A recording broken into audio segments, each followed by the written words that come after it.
नमस्कार, SPT news में आपका स्वागत है। पेश है 24 अप्रैल शनिवार शाम 5:15 बजे राजस्थान की बड़ी खबरें।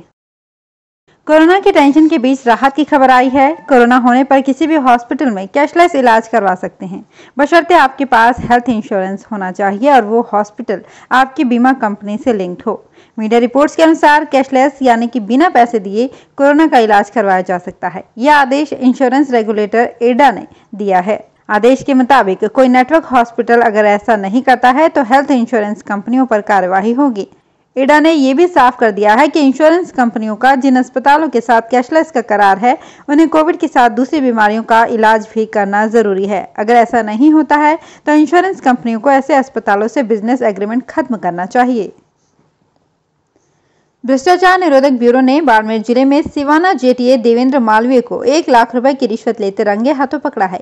एसीबी के डीआईजी डॉक्टर विष्णुकांत ने बताया कि परिवादी ठेकेदार जेठू सिंह की शिकायत पर यह कार्रवाई की गई। उसने पंचायत समिति सिवाना के बेरेनाड़ी क्षेत्र में की गई मजदूरी कार्यों के बकाया बिलों के भुगतान के लिए रिश्वत मांगी थी। आरोपी जोधपुर में भगत की कोठी विजयनगर का रहने वाला है। जयपुर स्थित राधा स्वामी सत्संग भवन बिलवा में अब सेहत का सत्संग होगा। भक्ति और हरियाली के बीच मरीज जल्दी ठीक होकर अपने घरों की ओर जा सकेंगे। इस परिसर में बनाए गए अलग अलग ब्लॉक में 16 बेड लगाए गए हैं, जहां मरीजों को रखा जाएगा। राधा स्वामी सत्संग व्यास संस्थान बिलवा में 5 से 8 हजार बेड क्षमता का कोविड केयर सेंटर का काम अंतिम चरण में चल रहा है। जरूरत पड़ने पर 10,000 तक बेड की संख्या को बढ़ाया जा सकेगा। पहले चरण में 500 मेडिकल सर्जिकल यूनिट बेड तैयार किए जा रहे हैं। राजस्थान में कोरोना वायरस का कहर लगातार बढ़ता ही जा रहा है। प्रदेश में बढ़ते कोरोना संक्रमण के चलते नियम कायदे कड़े किए गए हैं। जन अनुशासन पखवाड़े में गृह विभाग की नई गाइडलाइन के तहत खाद्य उत्पादों से जुड़ी सामग्रियों की दुकानों के खुलने का समय भी सुबह 6 से 11 बजे तक तय किया गया है। इसका विरोध जयपुर फल व सब्जी थोक विक्रेता संघ कर रहा है। राजस्थान में कोरोना महामारी के कारण लागू गाइडलाइन के मुताबिक प्रदेश में जन अनुशासन पखवाड़े के दौरान शराब के ठेके अब रोजाना सुबह 6 बजे से खुला करेंगे। शराब के ठेके सुबह 6 बजे खुल जाएंगे और 11 बजे बंद हो जाएंगे। यानी शराब के ठेकों पर भी वही गाइडलाइन लागू होगी जो फल, सब्जी, किराना और दूध की दुकानों के लिए लागू की गई है। राज्य सरकार ने आज इस बारे में आदेश जारी किया है। आदेश के अनुसार शनिवार और रविवार को वीकेंड कर्फ्यू के दौरान शराब की दुकानें बंद रहेंगी। जैसलमेर जिले में नाचना तहसील परिसर में स्थित उपायुक्त उपनिवेशन कार्यालय में शुक्रवार रात को अज्ञात शख्स ने आग लगा दी, जिस कारण पूरा रिकॉर्ड जलकर खाक हो गया। आग लगने से सामान्य आवंटन की 16,000 पत्रावलियों सहित कई महत्वपूर्ण दस्तावेज जलकर राख हो गए। सुबह कार्यालय का चपरासी सुजाराम ड्यूटी पर आया तो आग लगने का पता चला। राजस्थान में एक बार फिर से तापमान बढ़ने के साथ लोगों को भीषण गर्मी और उमस सताने लगी है। बीते 48 घंटों में प्रदेश में दिन और रात के तापमान में करीब 3 से 4 डिग्री तक बढ़ोतरी दर्ज की जा चुकी है। बीते दिन पश्चिमी विक्षोभ के असर के चलते प्रदेश के कई जिलों में तेज धूल भरी हवाओं के साथ मध्यम से तेज बारिश और कुछ जिलों में हुई ओलावृष्टि के चलते तापमान में गिरावट दर्ज की गई है, जिसके चलते लोगों को भीषण गर्मी और उमस से राहत मिली। लेकिन मौसम बदलने के साथ ही एक बार फिर से तापमान में बढ़ोतरी दर्ज की जाने लगी है। बीते दिन प्रदेश के अधिकतर जिलों में 2 से 3 डिग्री तक दिन के तापमान में बढ़ोतरी दर्ज की गई। बीते दिन भरतपुर में 42.1 डिग्री के साथ सबसे गर्म दिन दर्ज किया गया। और अब खबरें श्रीगंगानगर हनुमानगढ़ जिले की। श्रीगंगानगर में जानलेवा कोरोना दिन प्रतिदिन तेजी से बढ़ रहा है। ऐसे में अधिक सावधानी बरतने और घरों में रहने की जरूरत है, लेकिन सब कुछ वितरित हो रहा है।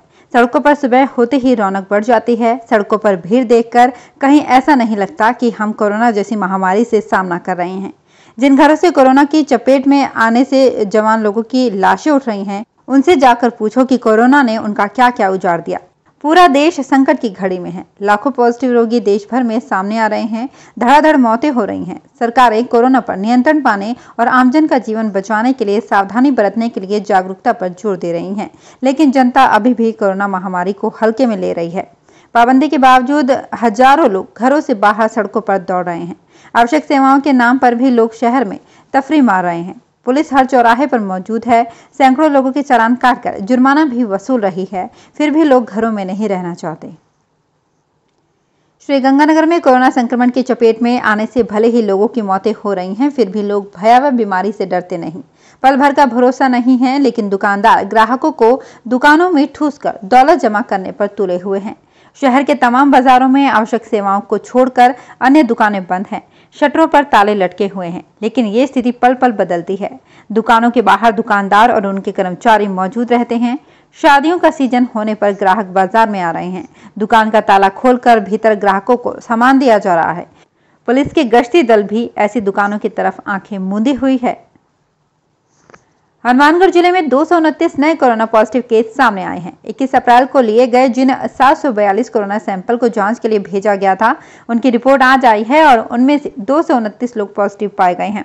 सीएमएचओ डॉक्टर नवनीत शर्मा ने बताया कि जिले में कोरोना के दूसरे फेज में 26 फरवरी 2021 से अब तक कुल 42,776 कोरोना सैंपल लिए जा चुके हैं, जिनमें से 2,875 कोरोना पॉजिटिव केस सामने आए हैं। वर्तमान में जिले में 2,344 एक्टिव केस हैं और 531 लोग ठीक हो चुके हैं। श्रीगंगानगर में कोरोना रोगियों के लिए प्राइवेट हॉस्पिटल की मांग के बाद प्रशासन क्रॉस वेरिफिकेशन के बाद ही ऑक्सीजन की आपूर्ति करवा रहा है। ऐसे में अब निजी अस्पतालों में स्थिति सामान्य होने लगी है। ऑक्सीजन आपूर्ति व प्रबंधन के नोडल अधिकारी एवं नगर परिषद आयुक्त सचिन यादव ने बताया कि सरकारी और प्राइवेट हॉस्पिटलों में अब ऑक्सीजन पर्याप्त उपलब्ध है। फिलहाल 3 दिन का स्टॉक उपलब्ध है। साथ ही राज्य सरकार से तरल ऑक्सीजन के एक और टैंकर की मांग की गई है। ये टैंकर 2 दिन में मिल जाने की संभावना है। उन्होंने बताया कि अब मांग पर प्रशासन से गठित टीम मौके पर जाकर क्रॉस वेरिफिकेशन के बाद ही संबंधित हॉस्पिटल को आवश्यकता अनुसार ऑक्सीजन की आपूर्ति करवा रहा है। कोरोना संक्रमण के चलते शादियों में मेहमानों की संख्या 50 निर्धारित की गई है और अब तो शादी कार्यक्रम का समय भी 3 घंटे तय कर दिया गया है। इसका किराना बाजार पर तो फिलहाल कोई असर नहीं है, मगर ड्राई फ्रूट बाजार पर असर दिखना शुरू हो गया है। ड्राई फ्रूट के होलसेलर रविंद्र गोयल ने बताया कि शादी कार्यक्रम घट गए हैं और उसमें भी मेहमानों की संख्या और समय निर्धारित कर दिया गया है। इससे बादाम को छोड़कर पूरा ड्राई फ्रूट बाजार मंदा हो गया है। बाजार में ड्राई फ्रूट की खपत मात्र 10% ही रह गई है। कर्फ्यू के चलते माल खराब होने लगा है। बादाम की बात करें तो ये 90% माल कैलिफोर्निया से आता है। अब वहां से माल आना लगभग बंद हो गया है। इस कारण मांग घटने के बाद भी इसके भाव में 60 रुपए प्रति किलो की तेजी आई है। पहले इसके भाव करीब 500 रुपए प्रति किलो थे। बढ़ते कोरोना संक्रमण के बीच विभिन्न अस्पतालों में इलाज करवा रहे मरीजों को कैशलेस स्वास्थ्य योजनाओं का भी पूरा फायदा मिल रहा है। इससे मरीजों और उनके परिजनों की आर्थिक परेशानी काफी हद तक कम हो रही है। सरकार की ओर से अनेक प्राइवेट हॉस्पिटलों को कैशलेस योजनाओं में हर गंभीर बीमारियों के इलाज के लिए अधिकृत कर रखा है।